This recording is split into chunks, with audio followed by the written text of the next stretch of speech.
your background is to introduce you in any elaborate way. So I will just give you I don't elaborate anyway much when I introduce people. The background is to introduce. All right. So I think we are right here. I want to put this on gallery view. Okay. Come on. No, on speaker view. Sorry. Okay. Okay, here we go. Hi, I'm Metta Spencer, and today we're going to New York. Good place to go. Barnard College, which is part of Columbia University, and we're going to meet with a very distinguished professor there, Cynthia Rosenzweig, who's a real specialist, a world-class person on food security. She has been one of the people writing some of the major documents and decisions and proposals of the International Panel on Climate Change. So we're coming right to the horse's mouth, or that's not a very flattering way to introduce you. It's agricultural. That's true. Anyway, it's good to meet you, Cynthia. I'm delighted that we have a chance to talk about agriculture today. And I want to situate it as much as possible in the context of climate change. What is going on in the world that makes makes agriculture easier or more difficult, and how do agricultural practices affect our climate? So you're the expert on this, and let's plunge right in. How are you today? And how is the New York City first? Thank you, Metta. Thank you for inviting me to be part of the podcast that you work on for Project Save the World. As that's very worthy and something that is so much on everyone's mind, I think, more and more. And things in New York, it's a beautiful fall day. And we're working hard, and everyone is, I think, coming out of COVID, coming out of very much this disrupted period, plus the more and more the realization that the climate is changing, indeed changing, and so that the work is very compelling right now on climate change and food. Absolutely, yes, and scary as hell, frankly. The whole world situation right now is very, very difficult, but I think you have a handle on some of the opportunities and possibilities of what can be done. So I of course, I think we could even approach it from the standpoint of the SDGs, the Sustainable Development Goals, which I think at least one of them talks about, well, there's one about famine or hunger or poverty, and then there's one about eating, food for everybody. And there have been some goals to, I think one of the goals was, it's not part of the SDGs, but there is a goal to reduce waste by half by about 2030, I think, and increase productivity at the same time, which, how is that going? Are we getting closer to meeting the aspirations that we set for ourselves a few years ago? Yes, well, the SDGs, when they were promulgated in 2015, it all seemed so far away. All of a sudden, 2030 is only 7 more years. And in fact, we are so SDG 2 is the very, very, very key SDG, or very early on, to to end hunger. Unfortunately, what we are seeing is an increase in the millions of people Mm, hungry since before the mm, pandemic. And mm, the current conflict in particular, the one in the Ukraine. mm. So we're coming from a base of um 190 million people before the pandemic, and we've now increased to up to 350 million people hungry. Oh So my. unfortunately, we're moving in the wrong direction. Oh. Well, you know, just a couple of days ago, I think James Hansen came out with a statement that was talking about not only is global warming going in the wrong direction, but it's accelerating in the wrong direction. It's getting worse and worse. Yeah. And I mean, you know, Lord, what are we going to do? Okay. Yeah.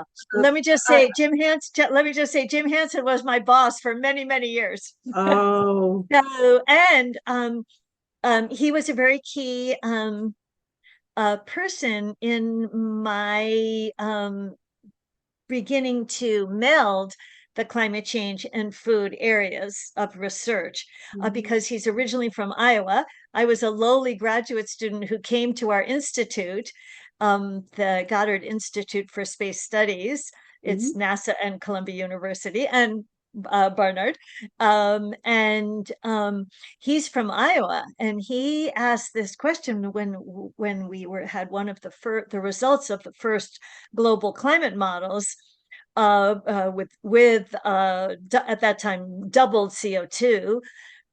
He asked this question, came filtering down to my lowly office as a graduate student: what will happen to food? And so he was, what I say is, I've been answering that question ever since in my research career. So through the decades. So on the one hand, we have a very challenging situation with climate change and food. We're just um, coming out of the warmest summer on record Mhm. this past summer. Many extreme events are increasing in intensity and in frequency, more frequent, more intense, and longer duration. These are the heat waves, these are the droughts, these are the heavy downpours, Mhm. all of which affect crops in agricultural regions around the world. So it's really then, when we think about those numbers of hungry people, it's a combination really of the conflict and the effects of the conflict, particularly in Ukraine, on the distribution of food out of that grain basket in Eastern Europe. Well, Um, could I ask you specifically sure. about you know, we hear about the news whenever, for example, Putin says, no, we won't go by that agreement anymore, etc. But we don't necessarily in the press hear about the consequences. How much has this already impacted food distribution or accessibility? Oh, tremendously, particularly in Africa. And that's very much one reason why those numbers of the million of hungry people have increased. But it's also a It largely, combination of increased extreme events on the climate side as well. So, I'm sure you as a sociologist, everything is always multifactored. So you can't say absolute conflict, hunger. It's always conflict, you can see, leads to hunger. Hunger also leads to conflict. Climate change, extreme events, very much a concatenating factor onto very difficult situations, often with difficult within country uh, conflict, for example. So it's really multiple.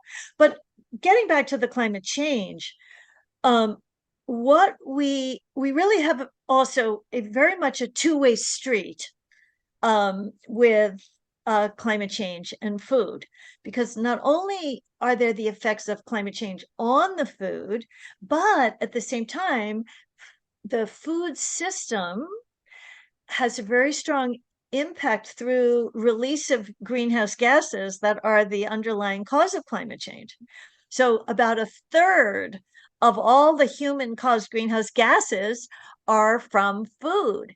So not only do we have to be working to develop resilience, and this is to the climate extremes, from the smallholder farmers to the the corporate agriculture in more developed countries. But we also, at the same time, have to be reducing greenhouse gases from the food as well.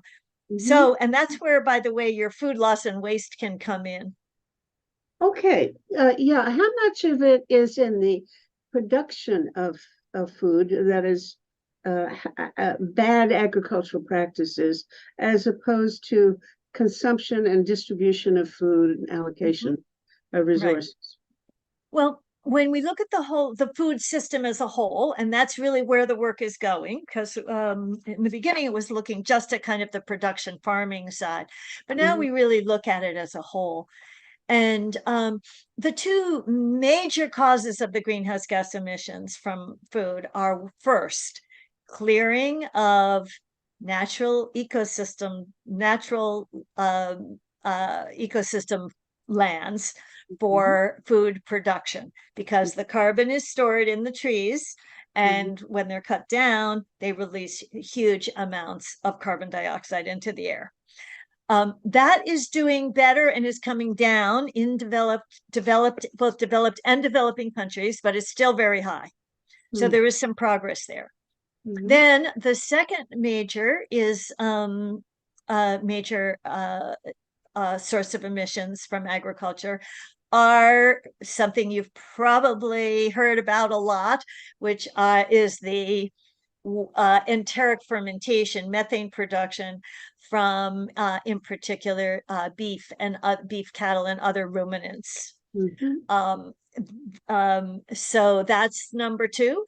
But number three is if you put together the manure from the animals, as well as the fertilizer, that is the fertilizer is N2O. There's methane and N2 methane from the manure. We have that part, and then we have the food loss and waste across all parts of the system. So those are the major ones. Okay. In the current issue of Peace Magazine, I think it is, or at least a recent one, I reprinted the transcript of a conversation I had about a year or two ago with a guy named Frank Mitloehner at University of California, Davis, who works in this enteric emissions from cattle. And he gave a spirited defense of the possibility of retaining meat production as a viable part of the food production, the food component. I hear probably 90% of my friends are either vegans or admit that they wish they could be, but they don't have whatever it takes. After listening to him, I wasn't quite as convinced as I had been. Tell me your take on that issue, whether or not we can keep the emissions from cows' burps, is primarily the burps, I gather, from really being the major source of problems. Well, I think that there's many things that can be done to work towards sustainable meat production. I think it's challenging. I think we shouldn't sugarcoat it, but just also we have to think about the smallholder farmers, of whom there are 500 million around the world, and who farm on less than or 1 to 2 hectares. of land. And those smallholder systems are really intertwined, the crops and the livestock. Mhm. So I think we have to be very um, um, careful in how prescriptive we are. Mhm. I think certainly in regard to production systems, and also in regard to diets, um, where people have choices. As many of our colleagues, were fortunate enough to be in food environments where we can make choices to reduce our meat consumption. But many people are not. Mhm. So some of the things are to um, um, do a better job on the yeah, in the production of beef and the cattle, and dairy, of course, too. And bring them together. Of course, not with all the CAFO, controlled environment issues, but there's feed added. There's feed improving the feed efficiency. Um, there's really making sure that we're not so we're raising cattle on the land that trees could not regrow on. That's Uh-huh. called the opportunity costs Mhm. of meat. So this being much more careful about the management of the livestock, working on improved pastures, improving carbon sequestration in the pasture soil, and creating a sustainable livestock. So I guess I'm a little bit in between the two All of right. the two camps, I would say. Okay. Because another conversation I had was with somebody at something called the White Oaks Farm in Georgia, which is claims that they can demonstrate that they actually are a carbon negative farm. That is, they produce meat. That's their main project. But they claim that their soil is actually absorbing more carbon than their cows emit in the packing industry. So Yes, I'm if yeah. if they can expand that and really show that other people can do it as well, then I maybe we've halfway solved a little bit of the problem. Right. Well, that you mentioned White Oaks Farm.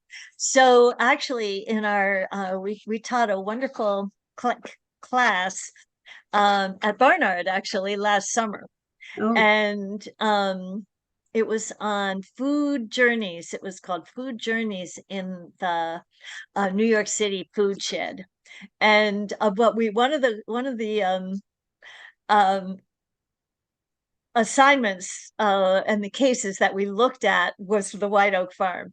So not everyone is as so we looked at the numbers very carefully, and we okay. brought in our own specialists. Uh-huh, uh-huh. And I would say, the devil is in the details. What are you including? What are you not including? How are you doing your baselines? How are you doing what scales, etc. So but I certainly applaud White Oak for doing what they're doing, and for attempting to, really working on that. And we work here in the New York region with Stone Barns. That's also an agroecosystem center focused on regenerative agriculture. And we're helping them do the same thing, really measuring the carbon and creating models of the farming systems, because that's what we really need to be able to really develop these systems, so we can, if people want to, keep eating their hamburgers. Okay, all right, good. Well, now the other part, when I remember talking with Mitloner, the thing that struck me as most amazing was that it was not so much the efficiency of production of meat or milk in North America and well, the advanced countries or rich countries as it is in poor countries, that that cattle in India or Africa are just well, they're sick, they're not efficient sources of food production. They emit all kinds of terrible things. It's like there's a world of improvement that can be made there. Much more, a lot of the improvement is going on here, but that there's so many other places that really need improvement. Yes, very much. There's work that's showing, yes, because often, yes, for example, the feed is not as improved as here, so that often the smallholder mixed systems with livestock have significant greenhouse gas emissions from there. So I think it's on both sides that that's why helping to create the efficient systems on the small scales as well as the large scales, and then also then really make sure that we're not expanding the area of land into natural areas for livestock as well as regular production. So Meta, I mentioned modeling before. So I just want to give a shout out to the modelers of the world that we work with, the food modelers. Do you modeling yourself? Yes. Oh, yes, definitely. So we founded, yes, because when Jim Hansen asked me that question, I said, well, we have to use models because we have to bring in several aspects. One is the climate changes on the crops, but another is the carbon dioxide on the crops, because that's in regard to photosynthesis is positive, in regard to nutrients, some nutrients negative. But and then we have also always farming is a socioeconomic activities, livelihoods. So we have to have social science as well. And so we founded the Agricultural Model Intercomparison and Improvement Project in 2010.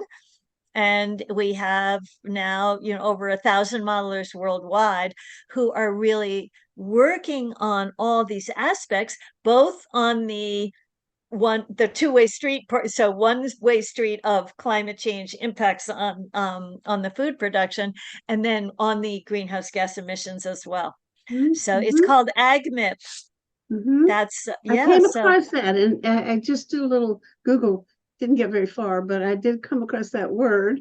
So yeah, I will definitely look, because what we're doing is really improving the goal is to improve the rigor of making the projections so that countries actually can fulfill these sustainable development goals, for example, because they really need to have better projections and so that they can see if they want what parts of the food system, for example, they want to include in their nationally determined contributions to the Paris Agreement, for example.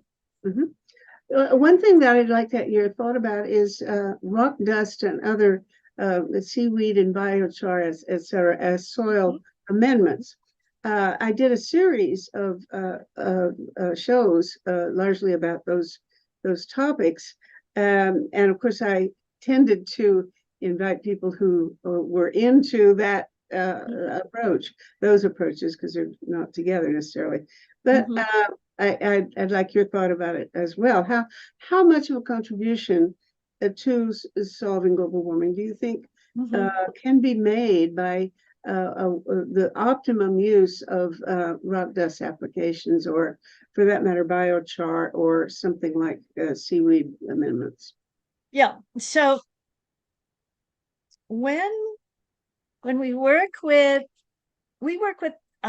farming systems, and colleagues are in both developing and developed countries around the world, or low, middle and high income agricultural systems.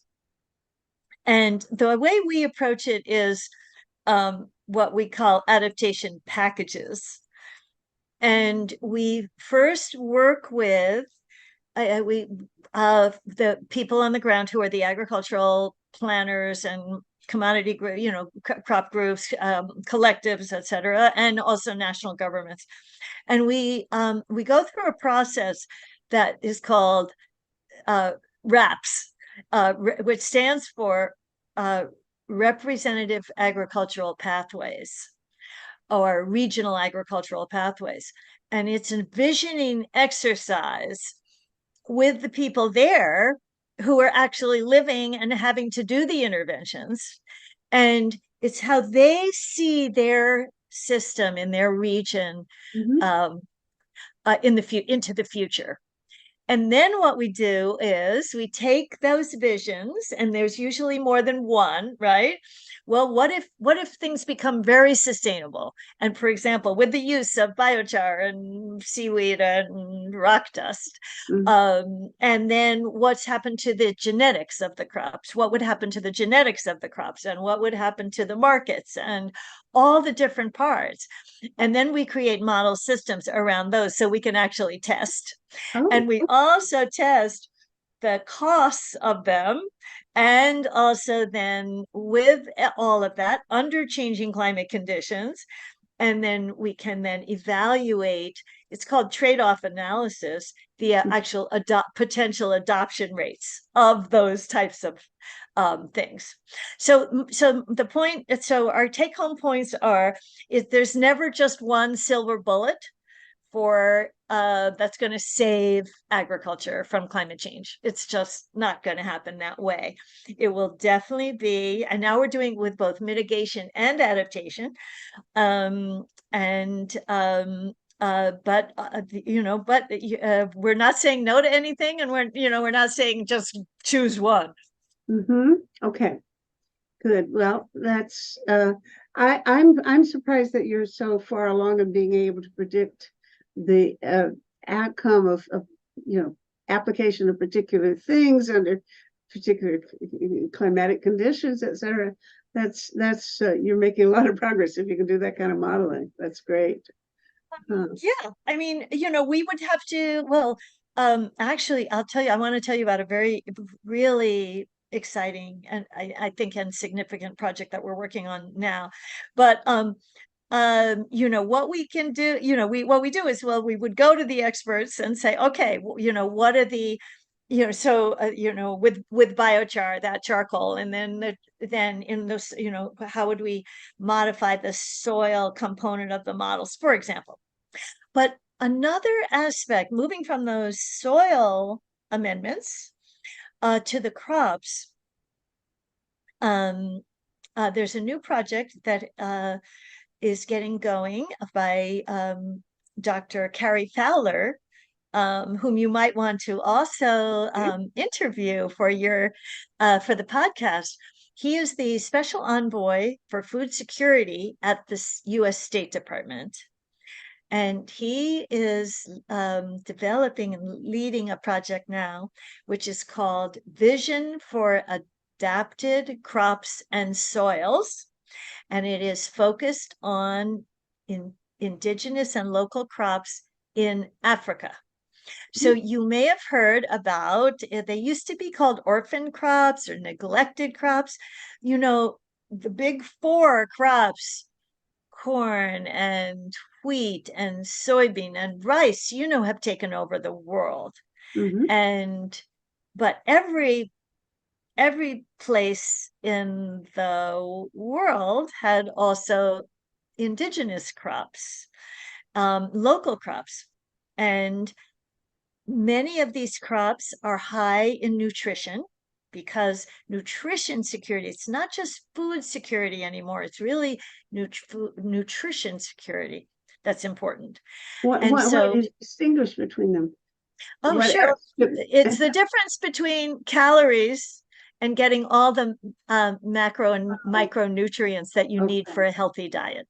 So for a long, long, long time, all of the agriculture, certainly in the developed world, was focused on producing crops that were high in calories, just productivity, production, right? Mhm. And then, and there was really very, very little work on, well, are these crops just empty calories, or are they actually delivering nutrition? Mhm.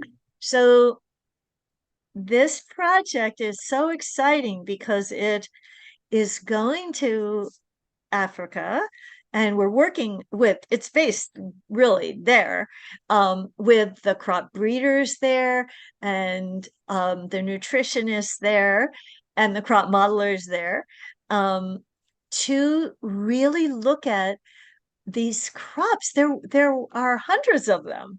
Right. But what we've done is with that group, with those groups, the breeders, the nutritionists, and the crop modelers, we've selected right now for the first phase 30 crops across all of the food basket. So you see, it's not just the grains of the big four, right, which there's so much focus on.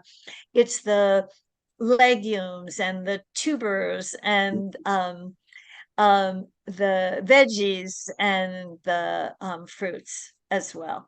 So we're Mhm. making models for all these new crops, testing them with the climate change scenarios and the carbon dioxide, because they have a potential negative effect. So we're seeing which ones are going to be nutritious in the future, Mhm. so that the African countries then have at their disposal a much more diversified set of crops that can be resilient to the climate changes, those climate extremes that we were talking about, and then deliver nutrition security as well.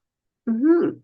Well, you mentioned something else, that the form of agriculture does have an effect on the climate itself. And one of the questions in my mind is, I understand that rice production in paddies has they produce it has a lot of methane that comes out.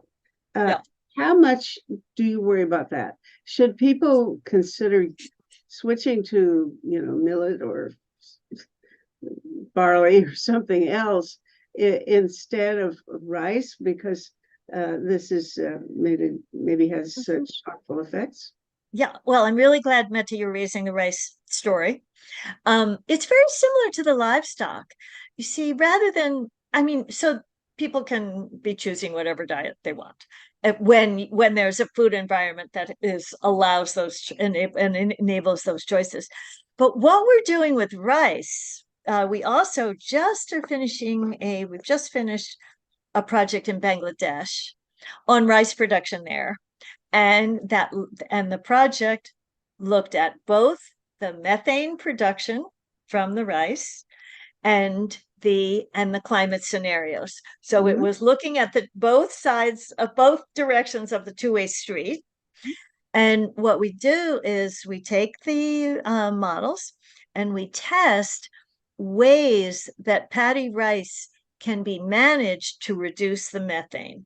So one of the main ways that can be done is a management technique called alternate wetting and drying, and AWD is the acronym. And you see, so it's really the standing water in the rice paddies that then lead to the production of the methane in the rice crop. So if you're only having the rice crop flooded intermittently, you're reducing the time that the methane is generated. Okay. And this can also have a um, uh, increase. It can also, in some cases, not all, but in some cases, it can increase yields as well, increase productivity. So really win-win. And then so we developed this in Bangladesh. We brought all the modelers together on both the mitigation side, that's on the reduction of greenhouse gas, on the greenhouse gas emission side, and on the crop um, um, resilience impact side, and we did we developed a modeling framework to look at both at the same time. So Mhm. again, we found the results, and we've been doing that in Bangladesh and in India and in Vietnam.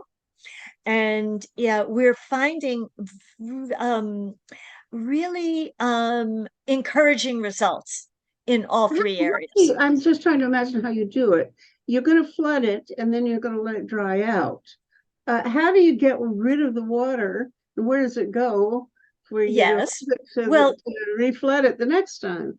yeah. Well, if you know, I'm sure you're very well traveled before COVID, right? But when we all had to stop travel, when we all stopped traveling.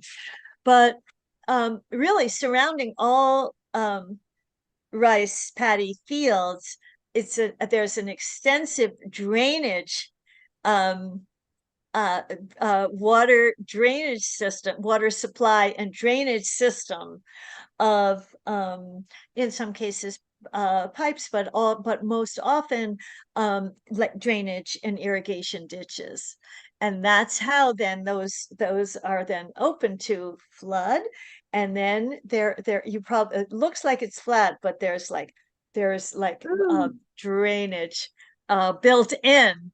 So it is possible to flood, drain, and then let it dry out. oh, That's oh. how really they're set up, actually.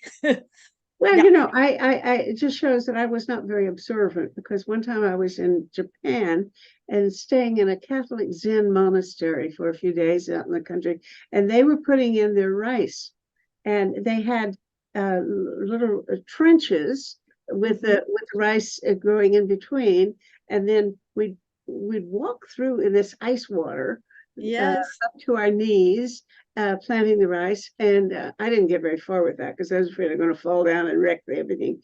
But on these, then they have hoops and they put plastic Mhm. covers over Yes. the pieces where they put the thing. So I was Mhm. not aware that they could also drain it later. Yes, I, they can. Yep. okay.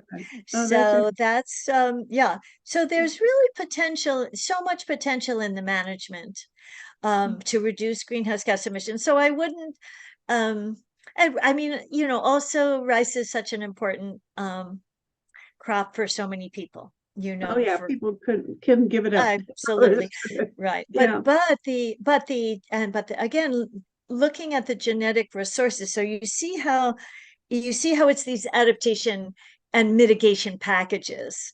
Mhm. It's alternate wetting and drying, and then it's utilizing rice varieties that have vitamin A, for example, have the nutrients. And it's really, and then really thinking about then how are they developing both their reduction in greenhouse gases and their resilience and their nutrition all at the same time. Beautiful. Okay. Well, And now you tell need me models to be also, able to do that. You need models. all right, I'm sold on models, except I haven't tried to do one myself. I'm not much of a mathematician. Anyway, tell me about carbon soil. I hear people talking about carbon farming. I also think a few years ago, the French came up with something called 4 per 1,000 or something like that, where they were trying to set a goal for farmers to increase the amount of carbon that they sequestered in their land per year or something like that. I don't remember the quotas, uh, Mhm. but I heard other people say, well, there's a finite amount that you can put into the soil. It gets saturated, and once you've got it full of carbon, you can't add any more. And I don't know anything about that. Is that true, or is that something even to be concerned about, whether you might get as much carbon in the soil as it could hold anyway? Right. Well, I'm so glad you brought up quatre per mille, per meal. That's because the leader, really the lead scientist for it is Jean-François Suzanne, who's a very close colleague of mine through the years. and maybe you also could interview him. Have I you will interviewed take him? your advice on all of these people and, He's such a lovely person. okay. Wonderful, wonderful, and a fantastic scientist. And Mhm. he worked with the French government. This was also ahead of the 2015 Paris Agreement, because then all of the agencies in France wanted to bring something forward. So um, uh, the whole carbon sequestration, it's interesting. See, these mitigation, both the um, methane from the ruminants and the carbon sequestration, it's also uh, challenging. I just for both of them, because first of all, you can see just thinking about soils all around the world, right? So there are no blanket statements that you can make Mhm. about carbon sequestration in agricultural soils because they're so different. Really? Um, yes, very much so. So, but basically everywhere where there has been the land cleared, remember we talked about that, the clearing of the natural areas for agricultural production, Mhm. that then exposes the land. First of all, you basically, if it's trees, then all of that carbon goes up in literally Into the smoke. air. Mhm. And then as the rotting takes place, right? And then the plowing of the soil oxidizes the organic matter in the carbon in the soil, and there is a steady decline in the carbon of the soil. That's part of the agricultural process. So what now, and this has been going on actually for really now decades, there has been a lot of research on how to build back the carbon in the soil. So there's a store so there was a store of carbon in the soil. Just let's say take a generic agricultural soil, right? Then the land was cleared, then crop every year, then there was a decline in the soil, in the carbon. Then now there is the potential to build it back year by year by year, Mhm. but there is the potential for it being finite, right? Because there was a stored this much to begin with. So um it's not that it's like could go on forever. The same with planting the trees too. The trees are storing carbon when they're growing, and once they reach a steady state, they're not storing more carbon. So then it's these practices like soil carbon sequestration, like cover cropping, and letting the crop residue stay on the field. These are two of the main ways to increase carbon in the soil. But these things have to be continued year after year by the farmers, right? And if they then, oh no, this year I have to do, I'm plowing up, I'm having a big weed infestation, I really need to do something else, and I need to plow again, and then I can set it back. Plus, then it has to, yes, and then they're different, and different soils have different amounts that can actually go in. But it is definitely possible to increase carbon in soils. And again, just as we're working towards making livestock production more efficient and more sustainable and more with lower methane emissions, it's the same with the soil and the carbon in the soils. We need to be working and working on working it, because let me just say, it's not only that you get good, so the potential for a reduction in greenhouse gas emissions, which is a very good thing, but by increasing the carbon in the soil, you get more organic matter, which holds more water, both during drought and also during heavy downpours, you absorb more water. So you get multiple benefits from these sustainable practices. Mhm. Okay, excellent. Um, so, would you say that, well, let's talk a little bit about waste, because I understand way too much of our food, it never gets used properly. And is there any magic trick to reducing the amount of wastage? And what can be done other than just tell people, uh, be careful, don't buy more than you need? What's the main source of wastage, and what are the best solutions to it? Right. Um, so, um, in the whole food system, there's two terms, food loss and food waste. So the food loss is on the agricultural production side. Mhm. And this is, for example, on the field, when crops are harvested, parts of the grain, not all the grain gets in the truck or gets in the bag or gets in whatever the receptacle is, and there's wastage in the field. Mhm. Then there's also in the then once the crops come off the field, you have to store it, right? And that's when, let's say, so there are the storage bins, and then there can be critters coming and eating it. There can be mold, there can be aflatoxin, etc., from that comes from the field during drought, but then can be stored, spread during the storage. So there's um there's ways to improve minimum to reduce the loss part. Mhm. And also, again, you have to just we have to just be careful about the farming system that we're talking about in low income countries. Often that food loss can be considerable because of, again, lack of efficiency of those systems. So helping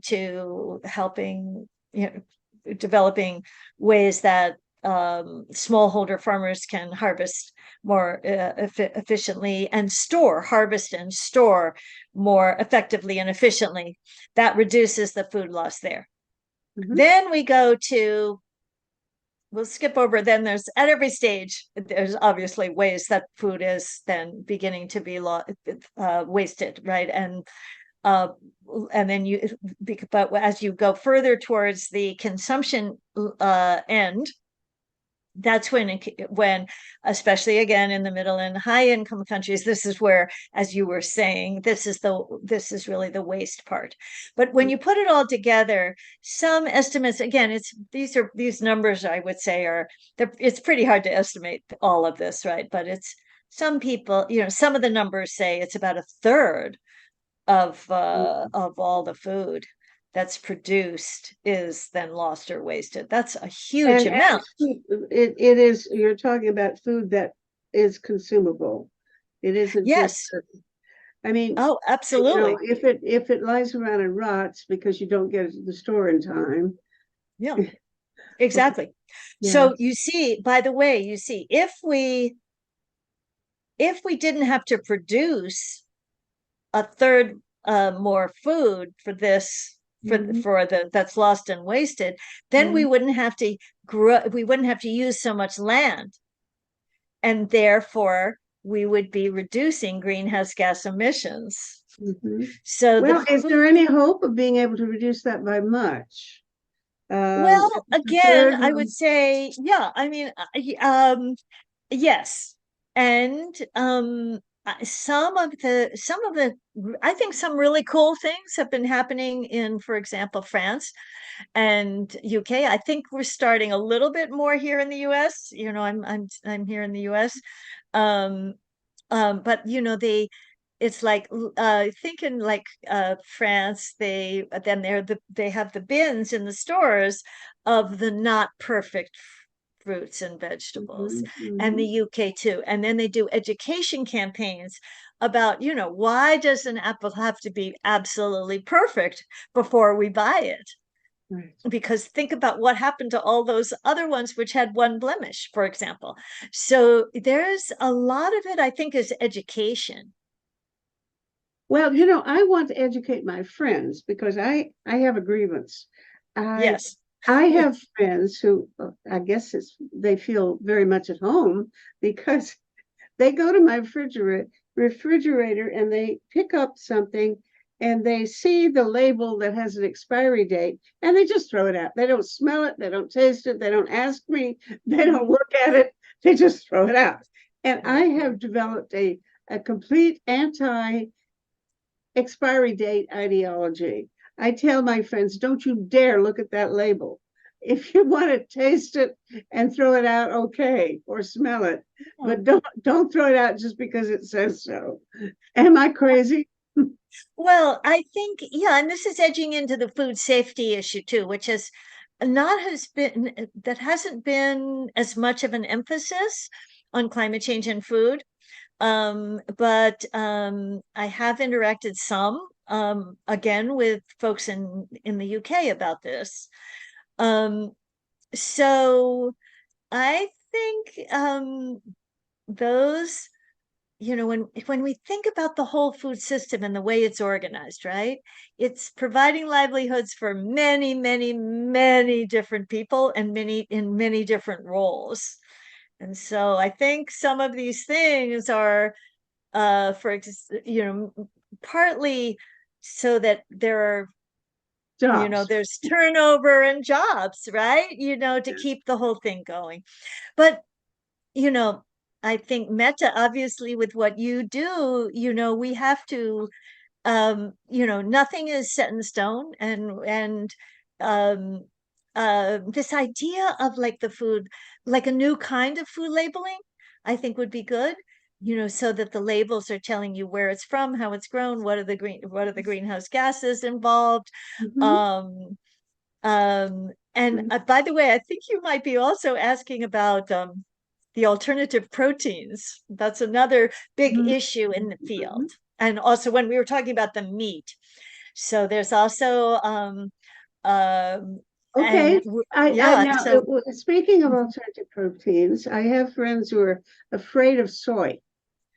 Should they be? in what way? Well, they say that it has estrogens in it or something. And I have a male friend, or used to, who would come here and if you know, he was a vegetarian, but he didn't want to eat soy because I think he's going to turn into a woman or something. I don't know. That is not my area. I can't comment on that. Okay, okay. Well, what about urban agriculture? How much can we raise on our own? I have out here, I'm looking at I live in a high-rise condo with a huge lawn around it, and they're redoing things, and I'm out there lobbying all the time to get them to get rid of that lawn and put in the vegetable garden or at least trees. And I'm not sure I'm winning, but at any rate, I have it in for lawns, and I think that we could do a lot better. Tell me, can we raise a significant amount of our own food in the city, and would it be good for us? Um, okay, so there's a couple of ways of there's a couple of modes of urban agriculture. So one is the high rise version that's hydroponic, um, and tends to be hydroponic. That means with the water circulating, Mhm. um, and it can be highly productive.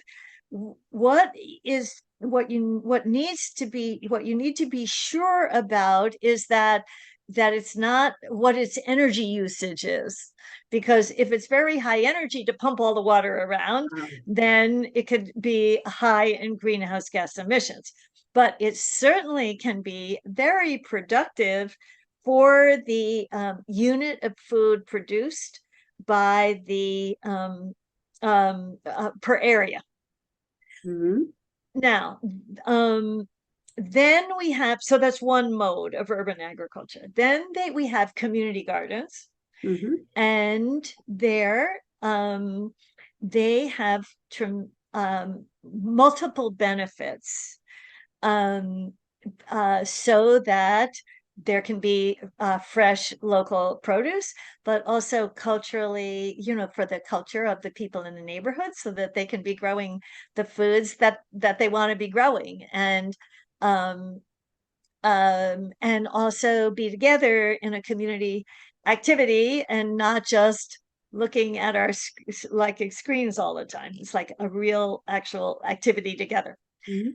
In that case, there, you know, nothing is perfect. You have to also, you do have to be careful to test the soils because, and the produce periodically, because of the pollution potentially in the soils that were used. If it was a cleared area, what happened in that area before. And, you know, certainly in particular, you have to be extremely careful of any kind of super fungicide or anything like that.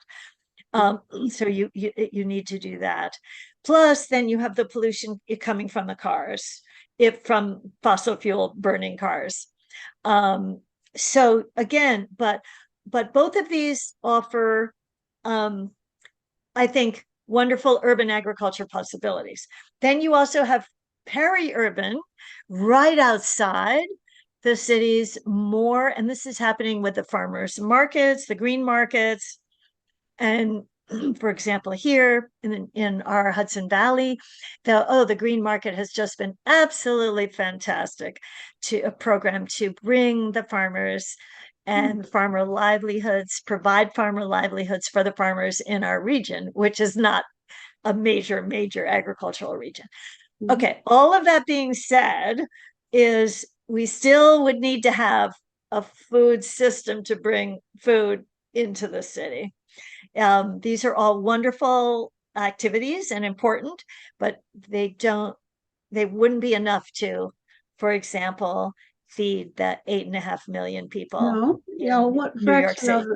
yeah, I mean, and also there are only certain kinds of food that you could raise in these elevated farms, Exactly. skyscraper Exactly. farms. And I don't know what all, there's not much fruit, I guess, that you could raise. You certainly Yeah, could. it's mainly leafy greens. They're very good on leafy greens. Yeah, well, I don't know.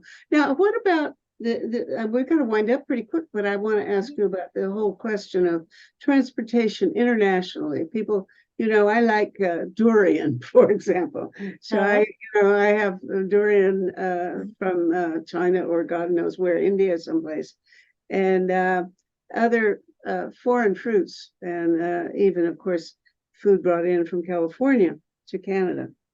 And I'm told that I should try to eat food that's been grown just a few miles away, which really limits what I could eat. Tell me, how important is that? okay. So this is also a great student exercise. We do this with we do these calculations with the students.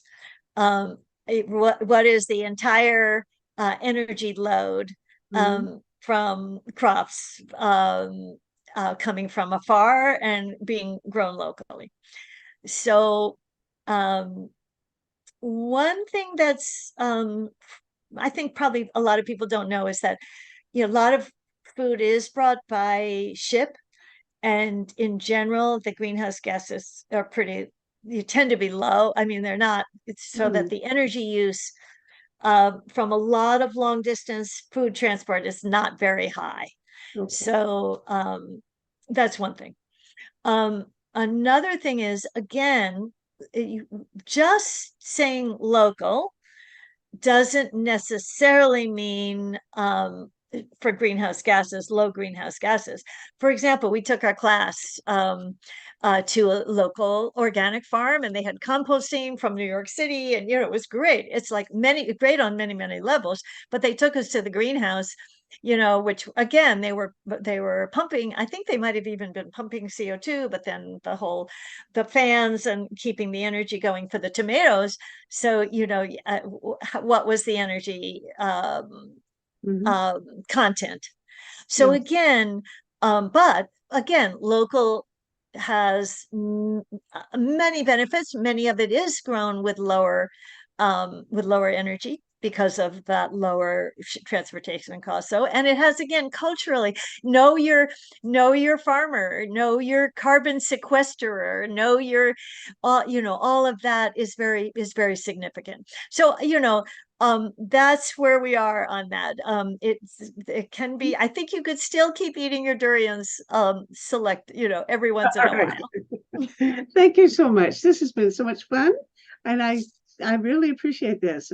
I want to exchange emails with you, so you'll give me the names and contact information by your colleagues that you recommend highly. I'll get to them too. Okay? Absolutely. Natalie can help with that.